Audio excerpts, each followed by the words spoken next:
Hello အားလုံးပဲမင်္ဂလာပါဒီနေ့ Enforcing Kansan Grammar ရဲ့အခန်းတစ်ကိုစပြီးတော့သင်မယ်ပေါ့နော်နံပါတ်1 grammar က Yori Hodo Masan Yori ရဲ့ Hodo Masan ရဲ့ Yori ရဲ့အဓိပ္ပာယ်က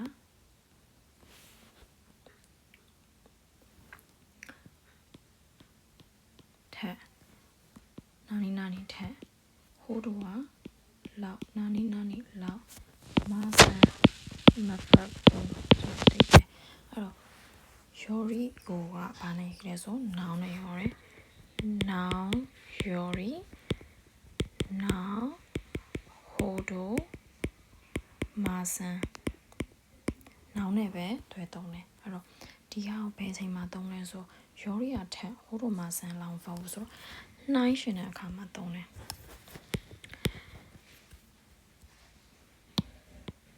နောက်ခုနိုင်ရှင်တဲ့အခါမှာသုံးတယ်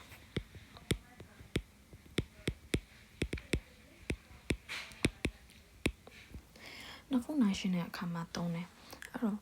ဘာကွာလဲ Yori ရဲ့ Hodo Masan ရဲ့ Yori ကကြတော့noun က noun သူထက်ဆိုတဲ့နေရာမှာအဲ့ Yori ကိုသုံးတယ် Hodo Masan ကကြလောက်မဖတ်ဘူးဆိုတော့ Hodo ပါလာပြီဆိုနောက်ကပါမယ် negative ပါမယ်အဲ့တော့ Hodo Masan ဆိုရင် negative နဲ့တွဲသုံးတယ်လို့မှတ်ရမယ်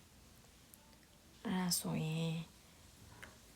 ပေးထားတဲ့ example sentence လေးဖတ်ကြည့်မယ်နော်ခုနအပတို့ဝါတဲ့ဒီအစာကိုဒီ apartment ကမရဲ့တော့အဖတို့ Yori ban read this convenient ဖြစ်တဲ့အဆင်ပြေတယ်အခုအစအောင်ဒီအစအောင်ကရှေ့ကအစအောင်ထပ်ပို့ပြီးအဆင်ပြေတယ်ရှေ့ကအစအောင်ထပ်ဆိုတဲ့အတွက် Yori ကိုသုံးမယ်သူရှိမှလိုက်တာက noun ban readers ကတာက negative လားမဟုတ်ဘူးเนาะအဲ့ဒီတော့ Yori ကိုသုံးလို့ရတယ်私はいつも両親より早く起きます私はいつも両親よりဆိုတော့私နဲ့両親နဲ့ကိုနှိုင်းရှင်ထားတာပြောထားသလိုပဲသူတို့ကနှိုင်းရှင်တဲ့အခါမှာသုံးတယ်အဲ့တော့ is မအမြဲတမ်း両親ထက်両親ဆိုတာကမိဘတွေထက်ပိုပြီး早く起きますဆိုထားတယ်မိဘတွေထက်ဖြစ်တဲ့အတွက်မိဘဆိုတာ noun ထက်အဲ့တော့ Yori ကိုသုံးလို့ရတယ်私は何より音楽が好きです私はဒီ sentence မှာကတော့何よりဆိုတာလေးပါတယ်何よりဆိုတာကဘာလဲ何ဆိုတော့အရာအလုံးထက်ပေါ့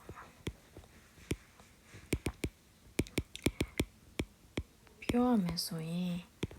一番အနေနဲ့ねတူပဲအဲ့တော့ Yori ကိုနှစ်ခုနိုင်ရှင်တဲ့အခါမှာပဲသုံးတာလားဆိုတော့မဟုတ်ဘူးနာနေ Yori လို့ထားတယ် Yori အဲ့လိုမျိုးတွေသုံးလို့လည်းရတယ်အဲ့တော့ဒီ sentence လိုမျိုးပဲနာနေ Yori ရာလုံးထက် ongaku က suki des ကကြိုက်နေတဲ့တဲ့ဆိုတဲ့အဓိပ္ပာယ်အဲ့တော့ဒါကလည်း negative မဟုတ်ဘူး Yori ကို negative နဲ့မသုံးဘူးเนาะ positive နဲ့ပဲသုံးတယ်နိုင်ရှင်တဲ့အခါမှာသုံးတယ်ထက်ဆိုတဲ့အဓိပ္ပာယ်နောက်ခုနိုင်ရှင်တဲ့အခါမှာသုံးတယ်အဲ့လိုမဟုတ်ဘဲနဲ့နာနေ Yori ဆိုရင်ရာလုံးထက်ပို့ပြီးတော့ပြောမယ်ဆို一番လို့အဓိပ္ပာယ်ပဲこの町は今は賑やかですが昔はどうでしたかဒီမျိုးအခုကတော့賑やかなသူကစီကားတယ်ဆိုတဲ့အဓိပ္ပာယ်အခုကစီကားတယ်ဆိုပေမဲ့အရင်ကဘလို့ဖြစ်ခဲ့လဲတဲ့ဘေးကပြော昔は今ほど賑やかではありませんでしたよ今ほどအခုほどはလောက်အခုလောက်တော့賑やかではありませんでしたよအခုလောက်တော့မစီကားဘူးအဲ့တော့ဟိုးတို့ပါပြီဆိုရင်လောက်တော့မဖတ်ဘူးဆိုတဲ့အဓိပ္ပာယ်ပေါ့နော်အဲ့တော့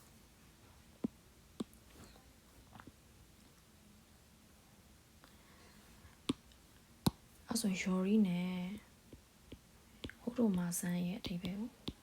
ကိုအဲ့မဲ့ထင်ပါတယ် Yori ကထက်ဟိုးတို့ဆိုရင်နောက်ကမာဆန်ဆိုတဲ့အတွက်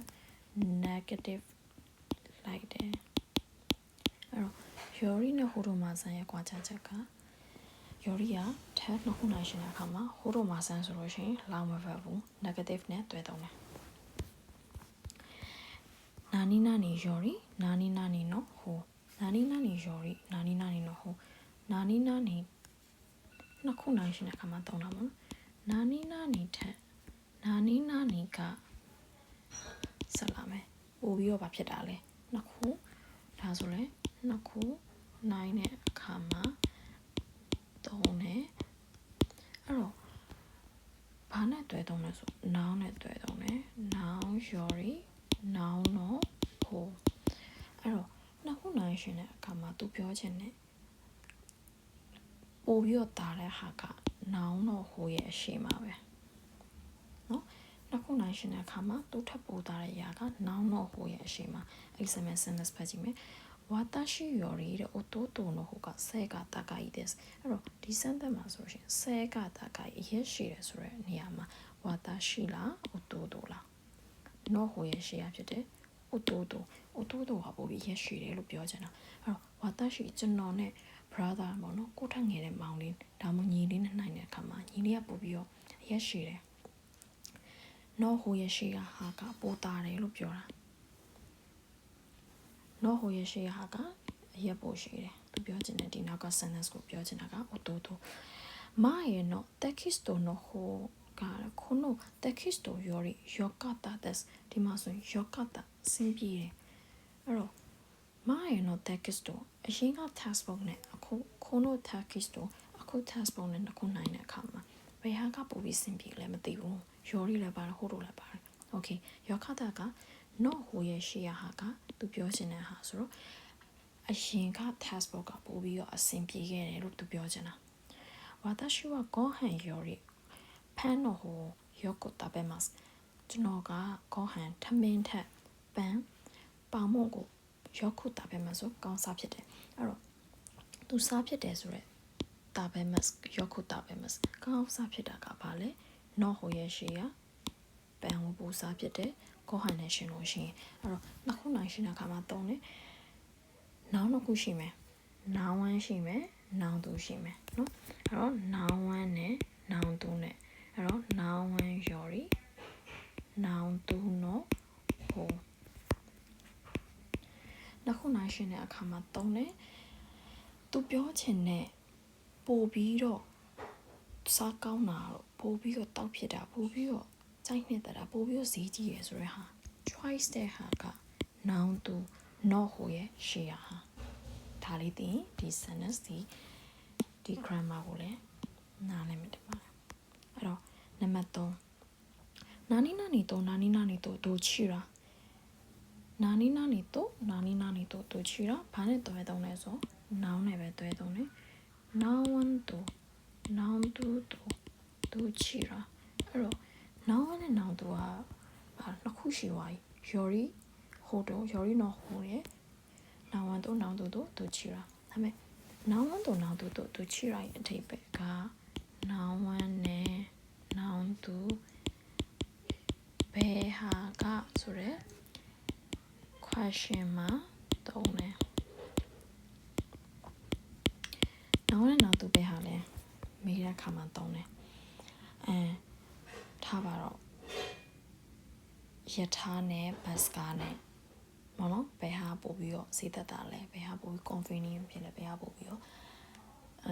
အချိန်ပိုတိကြလဲအဲ့လိုမျိုးနှစ်ခုကိုမေးတဲ့အခါမှာတုံးတယ်အကုန်လုံးက question မှာပဲတုံးတယ်မိကုန်းတွေမှာပဲတုံးတယ်နော် example sentence တွေဖတ်ကြည့်မယ်နံပါတ်1コーヒーと紅茶とどちらがいいですかコーヒー coffee နဲ့ 紅茶လည်းဖတ်ရင်ဘယ်ဟာအဆင်ပြေလဲအဲ့တော့သူနှစ်ခုမေးထားတာက coffee နောင်ဝမ်းနဲ့ 紅茶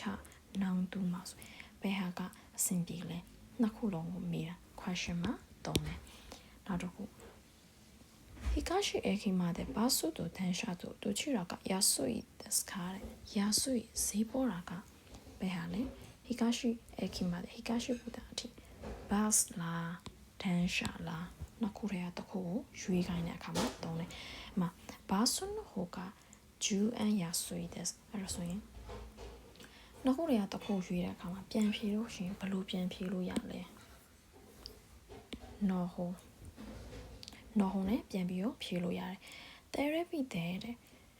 アニメとニュースとどちらをよく見ますか TV မှာ enemy နဲ့ news တဲ့နဲ့ဘယ်ဟာကိုကောင်းကြည့်ဖြစ်လဲအဲ့တော့ noun 1က enemy noun 2က news အဲ့တော့何々とどちらどちらもあまり皆さんがဘယ်ဟာမှတော့မကြည့်ဖြစ်ဘူးမရွေးချယ်လိုက်ဘူးဆိုရင်どちらもဆိုပြီးတော့သုံးလို့ရတယ်ဘယ်ဟာမှတော့တိတ်ပြီးတော့မကြည့်ဖြစ်ဘူးဒါလည်း noun နဲ့ပဲတွဲသုံးတယ်အဲ့တော့ဒီ grammar ကလေးပဲ何々より何々ほど何々よりဆိုတာ何々ထက်ဆိုတဲ့အဓိပ္ပာယ်ရောက်ပြီးတော့ဟိုးတို့ဆိုရင်နောက်ကအမြင်နဲ့မာဆန်တို့ကတော့အငင်းလိုက်ပြရမယ်အဲ့တော့ now yori now ဟိုးတို့မာဆန်အဲ့တော့တွဲမယ်နောက်ခုနိုင်ရှင်တဲ့အခါမှာသုံးတယ် yori ရဲ့အဓိပ္ပာယ်ကထက်ဟိုးတို့ဆိုတာကလောက်တော့မာဆန်မဖတ်ဘူးဆိုတဲ့အဓိပ္ပာယ်ပေါ့နော်နောက်ခုနိုင်ရှင်ဟုတ်လားနောက်တစ်ခုနောက်ခုနိုင်ရှင်တာဒါတော့ yori not ဟိုnot ဟိုလို့ပဲသုံးလို့ရတယ်လို့ yori not ဟိုလို့လည်းသုံးလို့ရတယ် yori not ဟိုဆိုရင်တော့ noun နှစ်ခုပါမယ် noun 1 noun 2 noun 1 yori noun 2 not ဟို noun 1ထက် noun 2ကနောက်ခုနိုင်ရှင်တဲ့အခါမှာ it ဘီယာပို့ပြီးတော့နော်ပြောမယ်ဆိုရင် it ထက်ဘီကပို့ပြီးတော့ဆိုတဲ့အဓိပ္ပာယ်နောက်က sentence နာမှာအဲ့လိုမျိုးနေရာမှာ noun 1 yori noun 2 not ဟိုကိုသုံးတယ်何々と何々とどちら何々と何々とどちらじゃ noun 1と noun 2と noun နဲ့ပဲသုံးနော်どちら noun နဲ့ noun 2ဆိုလို့ရှိရင်ဘယ်ဟာကလဲသူက question mark သုံးတယ်အဲ့ဒီတော့ဒီ grammar ကလွယ်လေးပဲအကုန်လုံးဆင်ပြေမယ်လို့ထင်ပါတယ်ကျေးဇူးများကြီး